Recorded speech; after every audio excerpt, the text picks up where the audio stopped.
ఈ రోజు episode explanation గురించి అయితే చూద్దాం. ఈ రోజు ఎపిసోడ్లోకి అయితే వెళ్తే ఇంకా సుమిత్ర అయితే దీపతో అయితే ఇలా అయితే అనిద్ది, నువ్వు బుద్ధి లేదా అంటున్నావు, నువ్వు మాత్రం చెప్పవా? ఒట్టేపించుకుంటే ఆమె మీద, సుమిత్ర మీద ఒట్టేపించుకొని నాకు నిజం చెప్పు అంటే నువ్వు మాత్రం చెప్పకుండా ఉంటావా అనగానే, నేను చెప్పనమ్మా, నేనైతే చెప్పను.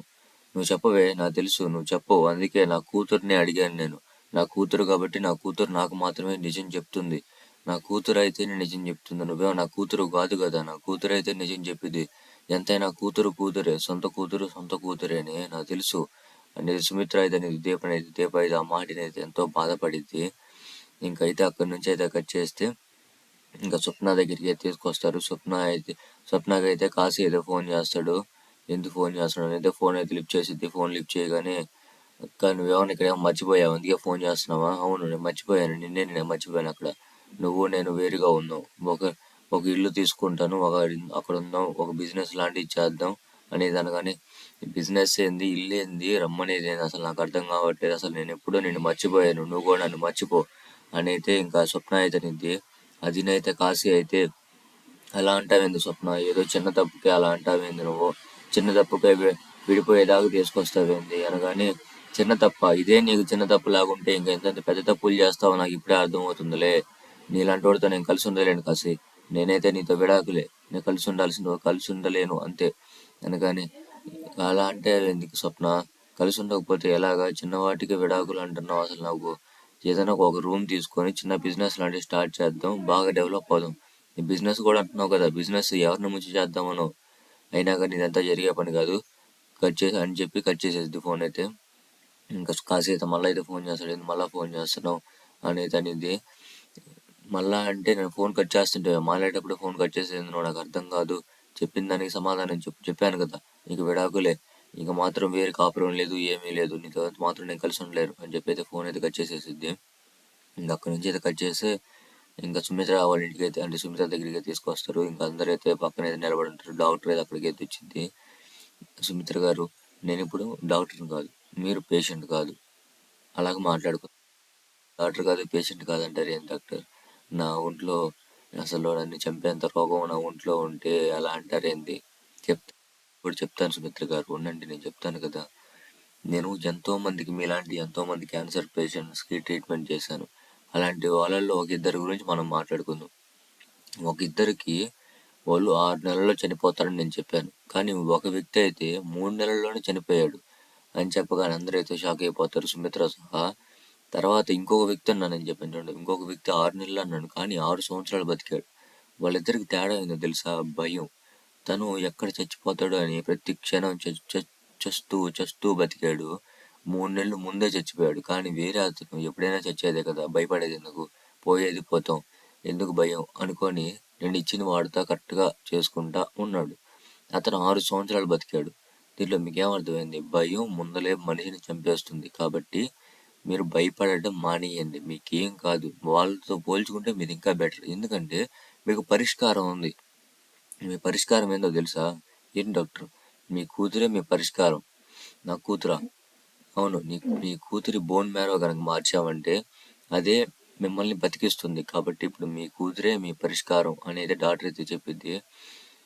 అప్పుడు దీపం చూసి ఒక మాట ఏదనేది, ఎవరి వ్యక్తి, నేను మీ మీద ఎంతో అంత ప్రేమను చూపిస్తుంది. నేను వచ్చినప్పుడు తన కళ్ళల్లో ఈ కన్నీళ్ళే చూశాను, కానీ ఇప్పటి వరకు కూడా ఆ కళ్ళల్లో ఈ కన్నీళ్ళే చూస్తున్నాను.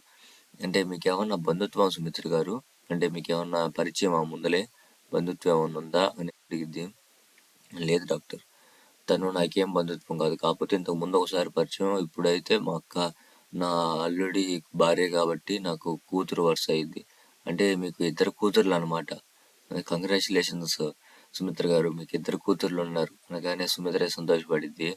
అది చూసి అయితే ఇంకా జోష్న అయితే ఇలా అనుకునిద్ది, అయినా కానీ దీపం ఇంతనాడు ఎందుకు బాధపడుతుంది, కూతురని నిజం తెలిసిపోయిందా? కూతురని నిజం తెలిస్తుంటే ఎంతసేపు ఆగదే, ఎప్పుడో బయటపడిపోయింది. కాబట్టి కూతురని నిజం తెలియదు, నేనే అలా అనుకుంటున్నాను అని అయితే అనుకుంటా అయితే ఉండిద్ది. కాబట్టి సుమిత్ అంటే డాక్టర్ అయితే ఒక విషయం అయితే చెప్పిద్ది, కాబట్టి బోన్ మ్యారో తీయాలి కాబట్టి మేము కొంచెం టెస్టులు చేయాలి మీ కూతురికి, కొంచెం హాస్పిటల్ దాకా రమ్మనండి అనగానే, ఇప్పుడు శివనారాయణ అంటాడు, కార్తిక్ నువ్వు జోష్నని తీసుకెళ్ళరా, జోష్నని హాస్పిటల్ వరకు తీసుకెళ్ళాను, కానీ నేను వెళ్తానండి, నువ్వే అవసరం లేదులే, ఎలాని నాన్న తోడుగా ఉండిద్దిలే అని అయితే ఇంకా దశరథ అయితే అంటాడు పారిజాతాన్ని అయితే. ఇంకా పారిజాతాన్ని కూడా వెళ్ళమంటారు. ఇంకప్పుడు జ్యోత్స్న అయితే కాసేపు ఆలోచించుకోవాలని ఏం అర్థం కాక ఇంకప్పుడైతే కార్తీక్ ఇలా చెప్పిద్ది, బావ కార్ దగ్గర వెయిట్ చేయి నేను వస్తాను అనగానే సరే అంటాడు. ఇంక ఈలోపే అయితే సుమిత్ర అయితే జ్యోత్స్న దగ్గరికి అయితే వచ్చింది. జ్యోత్స్న దగ్గరికి వచ్చి, చూసావమ్మా నువ్వు నా కూతురు అని ఎప్పటికైనా నిజం తెలియాల్సిందే. ఇంకొకటి ఏంటంటే నువ్వు ఎవరైనా కానీ కన్న తల్లి కూతురికి జన్మించింది, కానీ నువ్వు మాత్రం నాకు రెండో జన్మని పునర్జన్మనిస్తున్నావు. ఎందుకంటే నువ్వు నా కూతురు అని చెప్పుకోవడానికి ఇంకేం కావాలి చెప్పు. నువ్వేమనుకున్నా కానీ నువ్వు నా మీద ప్రేమ చూపించకపోయినా కానీ నువ్వే నా కూతురు చూసిన అనేది సుమిత్ర అయితే అనిద్ది. అదినైతే కార్తీక్ అయితే మాత్రం నిజం అత్తయ్య, తను నీకు జన్మనిచ్చింది. ఈ విషయాన్ని మాత్రం ఎవరు కూడా మర్చిపోరు, పదే పదే చెప్పుకుంటారు. ఇంత గొప్ప విషయాన్ని ఎవరు కూడా మర్చిపోరు అత్తయ్య.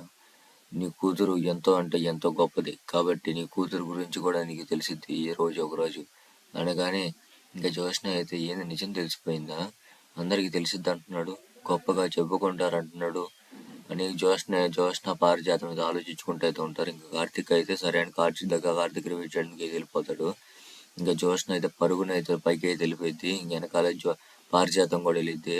ఇంకా ఆడికి వెళ్ళి అయితే జ్యోత్స్న ఆలోచిస్తూ అయితే ఉండిద్ది, ఏం చేయాలి అనేది సీరియస్గా ఆలోచిస్తూ అయితే ఉండిద్ది. ఇంకప్పుడే పారిజాతం వచ్చి, ఏంది కింద పైకి వచ్చేసావు, కింద కార్తీక్ కూడా వెయిట్ చేస్తున్నాడు, పద వెళ్దాం.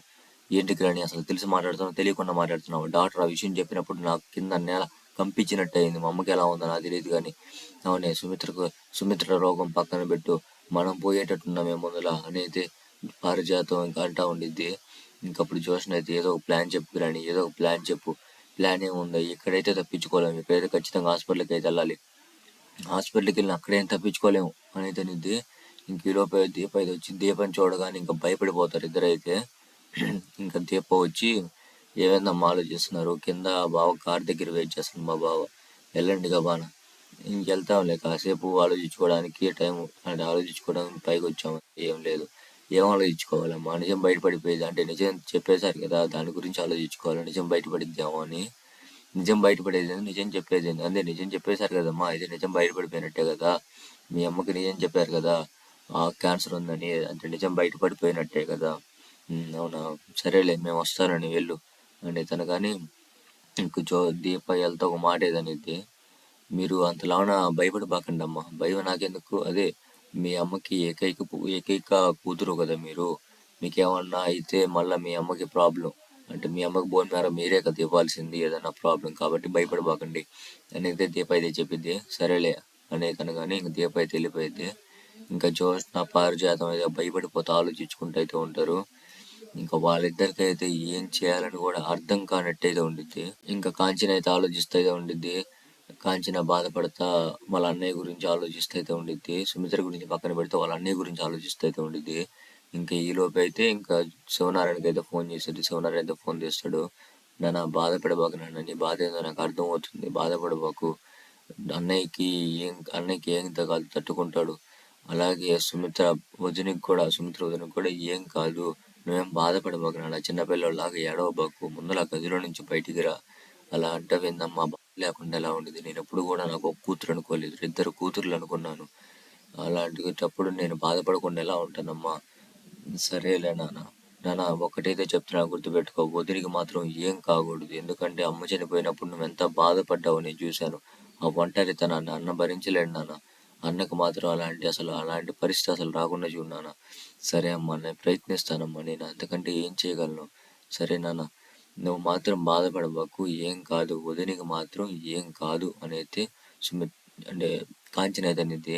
అదినైతే అప్పుడు శివనారాయణ ఒక మాట అయితే అంటాడు, ఒకప్పుడు నాకు పంతులు చెప్పాడమ్మా, ఇంటి ఆడపడుచుని గనక ఏడిపించావంటే ఆ శాపం ఎప్పుడొకప్పుడు తగిలిద్దని, ఆ శాపం నాకు ఇప్పుడు తగిలిందేమో అమ్మ నేను బాధ పెట్టినందుకు, అలా అనబాకు నాన్న, అది ఏం ఉండదులే, సరేలేమ్మా నువ్వు జాగ్రత్తగా ఉండు, ఆరోగ్యం బాగా చూసుకో అని చెప్పి అయితే ఇంకా శివనారాయణ అయితే ఫోన్ అయితే కట్ చేస్తాడు. ఇంకా శివనారాయణకి ఏదో క్లోజ్ అప్ అయితే అసలు ఈరోజు ఎపిసోడ్ అయితే కంప్లీట్ అయిపోయింది. ఎక్స్ప్లెనేషన్ మీకు నచ్చితే ఖచ్చితంగా సబ్స్క్రైబ్ చేయండి, బెల్ ఐకాన్ ఆన్లో పెట్టుకోండి, అలాగే లైక్ కూడా పెట్టేసేయండి.